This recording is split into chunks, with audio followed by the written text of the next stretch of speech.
Morning and welcome to Sunrise on Wednesday, the 11th of August. The top stories this morning. The family of a boy murdered by a paedophile call for changes to the law to force the killer onto the sex offenders register. Recovery warning, fresh doubts about the fight back from recession as the Bank of England delivers its latest forecast. Health warning, scientists say a new superbug resistant to powerful antibiotics has been found in hospitals. Autism breakthrough, the 15-minute brain scan that experts say can detect the condition in 90% of cases. Deadly mudslides, explosions in China to clear the floodwater as the search goes on for survivors. In sports, England are hit by more injury problems ahead of tonight's friendly against Hungary. And back in the habit as Whoopi Goldberg makes her West End debut in Sister Act 18 years after starring in the film. Sky News Sunrise with Eamon Holmes. Hello there, very good morning to you. Sunrise on this. More on that story throughout the morning. Front pages of papers coming your way after the news rundown with Charlotte, which begins with the Bank of England's latest forecast for the economy. Thanks, Eamon. Yes, there are fresh doubts about Britain's fight back from recession this morning. They're likely to surface when the Bank of England issues that latest forecast, and it could give the strongest indication yet that we're heading for a double-dip recession. In May, the bank predicted we'd see growth of 1.5% this year, increasing to almost 3.5% in 2011. It also said it expected inflation to fall to 2% next year, but all of these figures could be downgraded this morning. This report from our business correspondent Joel Hills. It's hard. And the first official pictures of Robbie Williams and Ada Field on their wedding day have been released. The couple have been together 3 years. They tied the knot at their Beverly Hills mansion 3 days ago. And there they go. There they are on the front cover of Hello magazine, just like another celebrity couple I know from not so long ago who celebrated their own nuptials. Does that bring it all back? Brings it all back. 6 weeks just seems like 6 years. Anyway, front pages off the papers. A congregation of over 50s who are condemned to long-term unemployment. Now, here's a very interesting one.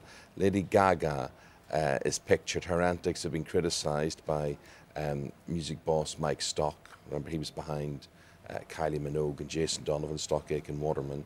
He calls all of this and what Lady Gaga and folk like her do as pop charts porn. And I must admit I had an experience of this myself last night. My 8-year-old knows the words to all these songs and whatever. I don't, though. I have no idea. I hum along. And I watched a video. I was watching a video last night on MTV. Were you shocked? I was shocked, Charlotte. It was Rihanna. Tia More? Yeah, I haven't seen that one myself. Do you know what that's about? Is it about love, by any chance? Forbidden love. Anyway. The Times says there are fears NHS hospitals will miss cancer. From Sister Act to sisters getting in on the act, here's the Mother Superior with the sports news.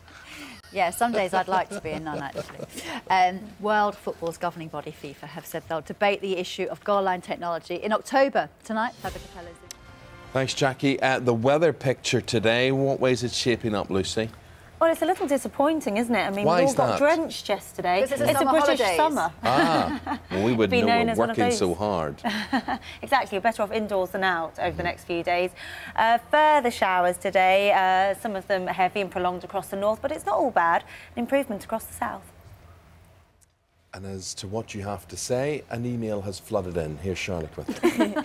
Actually, I've got one on this story about the dresses. Women trying on thousands of dresses, but they only buy half of them. I said how difficult it is to make a decision. Richard in Spain has come up with a good idea. He says, why don't you take a photo of yourself with your new outfit in the changing room, send it to your friends and then see what they think?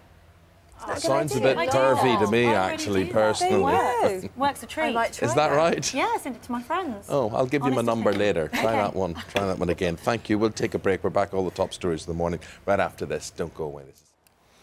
Talking about this story throughout the programme this morning. Your views, news@sky.com. Let us know a rundown of what else is happening. Let's go to Charlotte for that.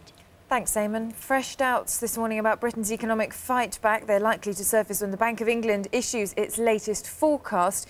It could give the strongest indication yet that we're heading for a double-dip recession. In May, the bank...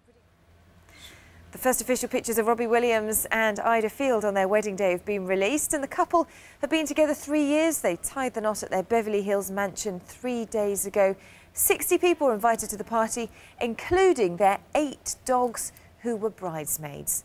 Robbie even performed his hit song Angels to his close family and friends. That's not very nice. What's not very nice? 8 dogs of bridesmaids.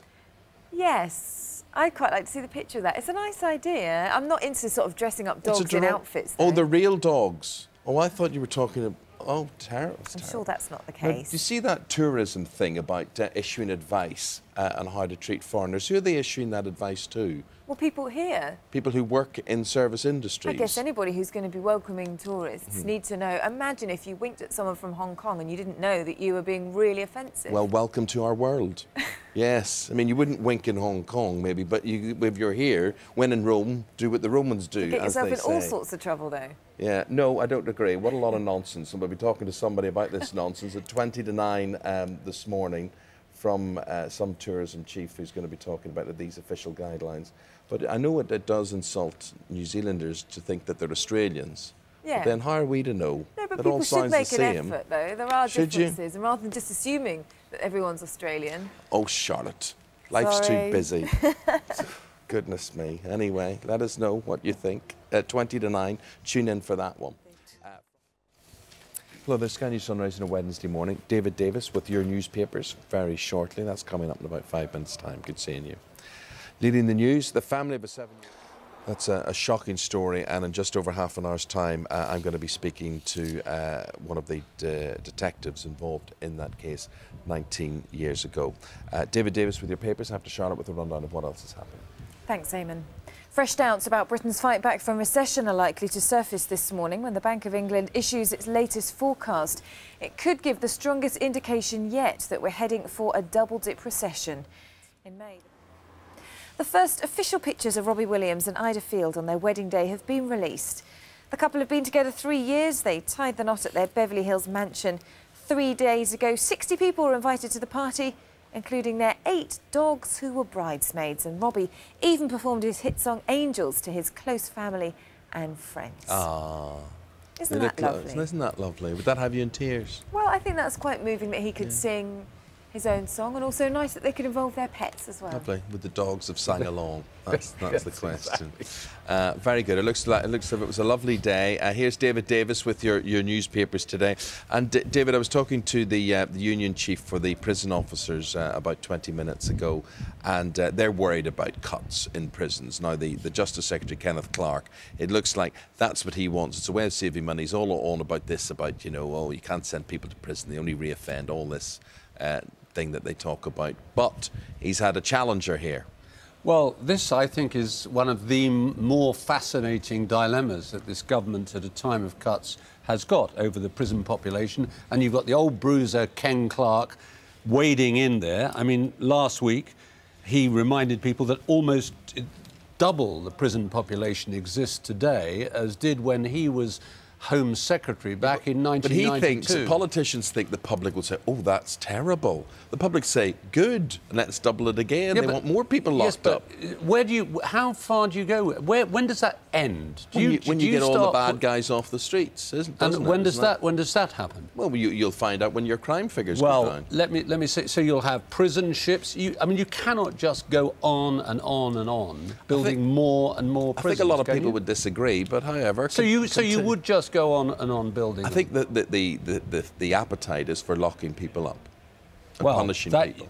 You're absolutely agreed with by the Metropolitan Police Commissioner. And he says... It appears, the country's most senior police officer said yesterday that he and the public were, quotes, rather fond of villains going to prison. Now, the truth of the matter is that I can remember Michael Howard at a famous Conservative Party conference, and Michael, I think, still holds the same view that you hold, that sending more and more people... I'm reflecting what I think most people hold. I'm sure you